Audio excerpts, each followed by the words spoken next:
సంగము చాలా ప్రధానమైనది. ఎంత గొప్ప ఇనప ముక్క కానివ్వండి, నీటితో చేరితే తుప్పట్టి వంగిపోతుంది.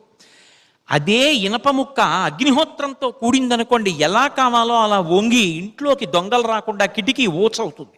ఎవరితో కూడావు అన్నది జీవితంలో అత్యంత ప్రధానమైనటువంటి విషయం. ఎందుచేత నేను ఈ మాట అంటున్నాను అంటే, నా మాట కించిత్ కఠినంగా ఉందని మరోలా అనుకోకండి.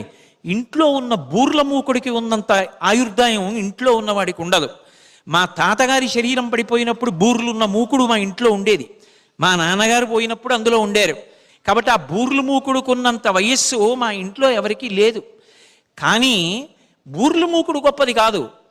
బూర్లు మూకుడిలో ఎవరికి తద్దినం పెట్టడానికి వంట చేశామో ఆ మా నాన్నగారి పేరు చెప్తే ఇప్పటికీ 2 చేతులెత్తి నమస్కారం చేసేటటువంటి కొన్ని వందల మందిని సంపాదించుకున్నారే, ఆయన జీవితం గొప్పది.